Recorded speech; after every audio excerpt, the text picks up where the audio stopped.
Hi, welcome to Amanda's Book Corner. I'm Amanda, and this is my review of At Night, All Blood is Black by David Diop. This book came out in late 2020, and it was translated from French. I listened to the audiobook version of it. This book is set in World War I, and it follows a Senegalese man as he fights on behalf of the French. The book opens when Alpha Ndiaye watches his best friend, his more-than brother, Mademba Diop, die in front of him. Mademba is suffering a horrible death, and he asks his best friend to kill him so as to end his suffering.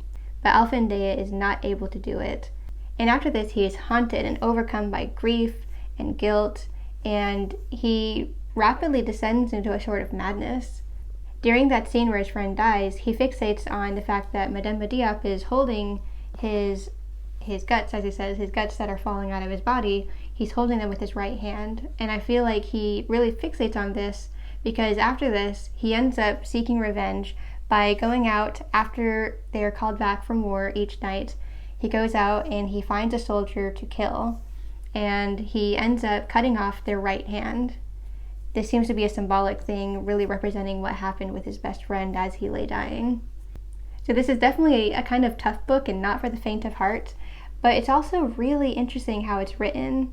This book is extremely poetic and very lyrical, and it feels very stream of conscious as this character narrates the entire thing through his eyes. More than any other book I've ever read before, I feel like this one really has you completely immersed into this character's mind, and you're so enveloped in his thoughts and in his perceptions of everything that you almost have no context for where he is, when he is, who the people around him are.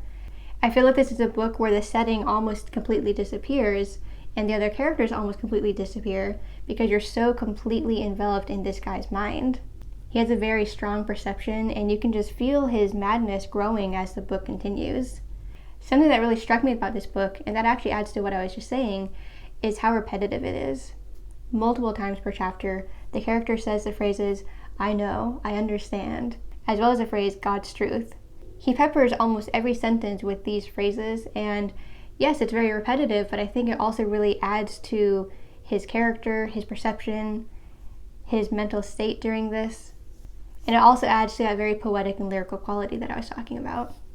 I don't think I've ever read a book that has such repetition of particular phrases like this, but it really situates you in what this book is and who this character is.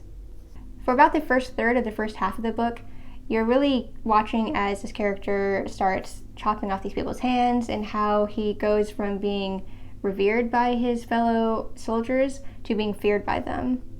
As he describes at one point, his madness is a good thing when on the battlefield, but when that madness starts eking out of that and he starts behaving like this and killing people outside of the battlefield, that's when they start to take issue with him and start to really be worried about him and if they're even safe around him. At a certain point, we kind of stop watching him killing these people and chopping off their hands, and we start to get a little bit of background information on him and on his friend and on the relationship that they had with each other. As he said, this is his more than brother, and we really get to have an inside look at what their life was like back when they still lived in Senegal and how their families were connected and how he ended up living with his friend, and also the kind of similarities and differences they had between each other. This also adds to extra layers of guilt that he feels about his friend's death. You start to see this not just about what happened during these final moments of his life, it's also about everything else that they had as background story, about their differences in looks and the differences in family lives and the different kind of experiences that they had. You start to see a certain confidence in Alpha Ndiaye, and not just confidence, but you can see how he was well liked and he had a bright future ahead of him. He compares this with the characteristics that his friend Mademba had and how his future was cut short way too early. As the book goes on, you start to think that maybe he's getting better and healing and moving past this grief and this kind of madness that he inhabited, but actually I think that you're just seeing him get further and further down this rabbit hole, and by the end I feel like there's a complete disconnect between reality and what he's experiencing, which is really interesting to read, especially when it's still from his perspective. I do have to say, I was a little bit confused by the ending. I think if I had the physical book and I could go back and reread some things, that'd be helpful, but as I was listening to the audiobook, there were some things that happened at the end that left me a little bit confused. So I'll probably have to go back and look for some answers, or maybe pick up the physical book and kind of figure out what exactly all the ending means.